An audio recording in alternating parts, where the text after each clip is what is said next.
Do you think you'll regret that? Probably, yeah. Yeah. Probably, yeah. I mean, there's only so much time that you could spend with them. Like, you have the conversation, but yeah, there could be more time. Yeah. Yeah.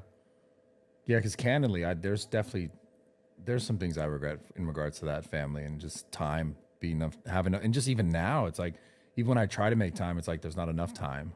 There's never enough time. It's crazy, man. It's probably a regret that every like working man has. And I can't even, I know what your father, like, man, I can't even imagine. Yeah. You know what I mean? Like, obviously my condolences.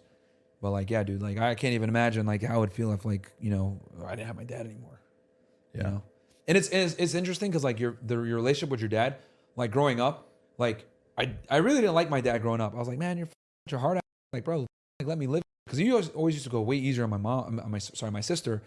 But then it wasn't until like I was like 30 years old when I was like, oh wow, my parents did a great job. Like, holy shit. You don't appreciate your parents until you're older, and sometimes you don't get the chance. Yeah. You know what I mean? And I'm really glad that at least I got to tell my dad, like, you did a good job. You didn't f up here. From this point, if I do anything stupid, it's on me. It's not on you guys. Yeah. So I'm glad that I was able to at least tell them that they're good parents, you know? So I don't know if you had that conversation with your dad, but obviously I couldn't even imagine. No, my father was 6 when he took his life. Oh, yes. Yeah, Yes. No, he's gone a long time ago. Yeah, So yeah, no conversations. Yeah. It's more so like maybe the more so the conversations I got to have with my mom about it in relationship to, but I totally do understand like not why he took his life. It's not justifiable at all, except for that's where he was in his life. I can never justify it. I would never do that just because I know how much it affected me, but I only know that in hindsight. But I can say now, speaking as a about to be 35-year-old this month, that I can understand like that he must have been in such sort of like, I don't know. I mean, turmoil that I can't relate to, but knowing now, looking back on myself as like a child, like I didn't look at it or see it any of the way that I could see it now, because you can only see it in hindsight and go, oh, I've lived this much more life. I've had love. I've lost love. I've been hurt. I've been taken advantage of. So I can only say now, okay, I can never justify it because I don't think he should have done what he done. Yeah. But my bad for that. I completely. No, you're fine. I knew. But, I just forgot when. But the same thing you said, like knowing, like, you know, when you're young, you're like, you're a heart. Yeah. Right. And you're like, what the? And then now you get it. Because now you're the man you are. Yeah. The same thing. Like I looked at it obviously from a much more like. Did your mom have to play that role, or did like a stepdad come in? I had a stepfather, but he was pretty distant. Great man, but just it was hard for him to, you know, of create course, that tough, sort of dude. that male sort of closeness. So is your mom the main disciplinarian? Yeah, and just me randomly and like random friends and parents and just kind of figuring out. But my point is like now I'm able to look back and go, shit, because he died when he was 38, and we took his life rather, and obviously like I'm close to that, a lot closer than when I was 6. So I can go, not I get it, but he lived a different life. He went through this, he dealt with that, and he made, you know, a poor decision. But obviously my life wouldn't be the way it is unless that happened to me. Yeah. Like I wouldn't have to share, I wouldn't have things to give, I wouldn't have good conversation to talk about things in relationship to that and losing. And so it's always like, you always get it in hindsight. You always get it later. Yeah. But that's why I'm asking you guys all this question about like happiness and where you're at in your life. Because obviously success and driving and being canceled, coming back, like all the things you guys deal with, the nonsense, the shit, like trying to, like, from what I know of you two, like really trying to do good. Yeah, maybe gambling every once in a while and talking some shit. You're never gonna stop. I'm sorry, I didn't mean to ruin that moment. I little comedy Bro, relief. it was heartfelt, man. I'm sorry. I mean that though. I mean that. Like you guys do genuinely care, and like you do want to succeed at a high level, and I do think you want to see men succeed at a high level. Yeah.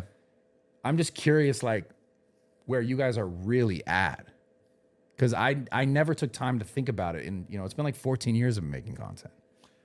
Yeah, I mean that's a very deep question, man, and you got me definitely thinking here.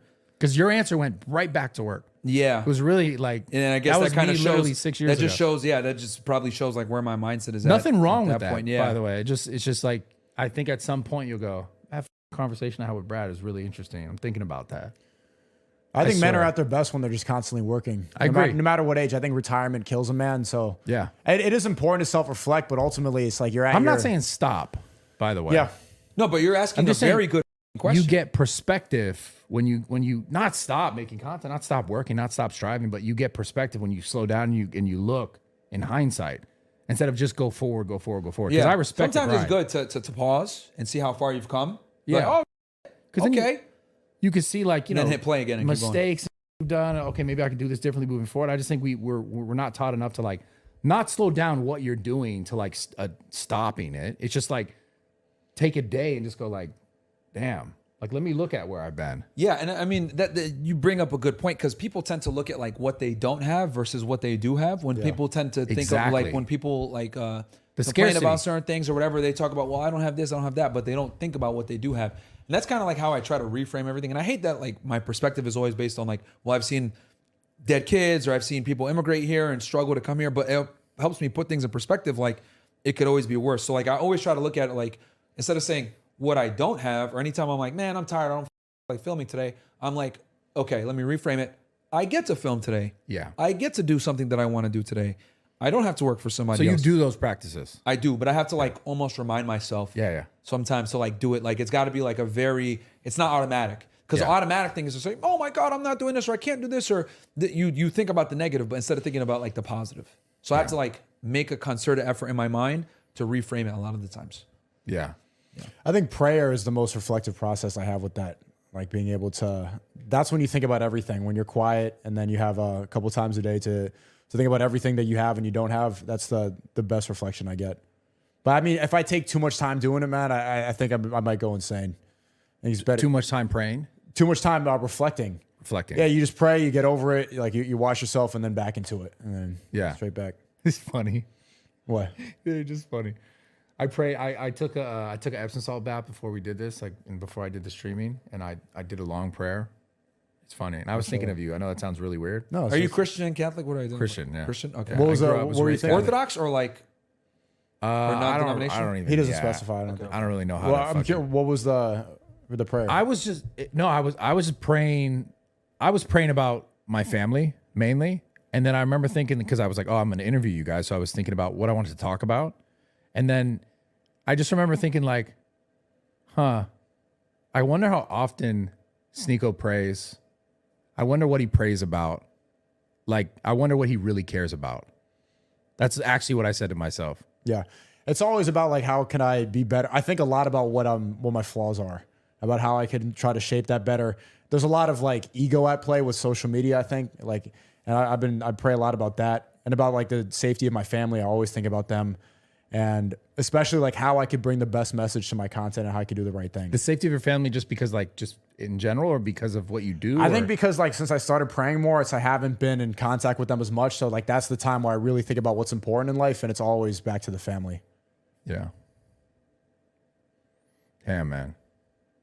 Did the religion stuff, when did it really shift for you? A little over last year. You were Christian before? Yeah, I was Christian before. I would say like a year and a half ago, I had to like, was like, yeah, God's real. And then last year we went to Dubai, and I was lucky enough to go to a masjid. And then in there, I was like, yeah, I'm going to start taking this seriously. And then it shifted. Ramadan was a big one, like getting to be in the Middle East. I always prepare for that. I think Myron's like has the same trajectory too, probably. I think like maybe another 2-3 years of like full grind mode in the States, and then I think I'm a dip and then go to the Middle East. Go live overseas. Yeah, I think that's the move. I mean, we'll see how successful. Obviously, we're going to see what happens with Trump, but I don't know. I don't think that this is a ship that's going to keep sailing much longer. I think this is America's a sinking ship. Obviously, this is the greatest country in the world right now, but a lot of what's going on, I don't think it's the best place, especially when it comes to raising a family. We all have kids that we need to raise in the future. I'd much rather raise my kids in the Middle East than in here. Dubai, you've been to Dubai, right? Yeah, I love it. Yeah. I mean, I like it, man. I mean, it's safe, it's clean, no crime at all. Yeah, that's one of the craziest Zero things. crime there, dude. So, versus like in LA, right? I don't even wear my Rolex out here. You know, Miami, you know, only certain parts. Like, and if you look, like most crime-ridden cities, I hate to bring it back to politics, but they're all Democrat-run, man. So it's just like. It's just wild. And then you look at the public school system where they got these individuals coming in and reading to children and all this other. It's like, come on, man, what is going on? So we're slowly like descending into a clown world. Like obviously, the United States is the best country in the world.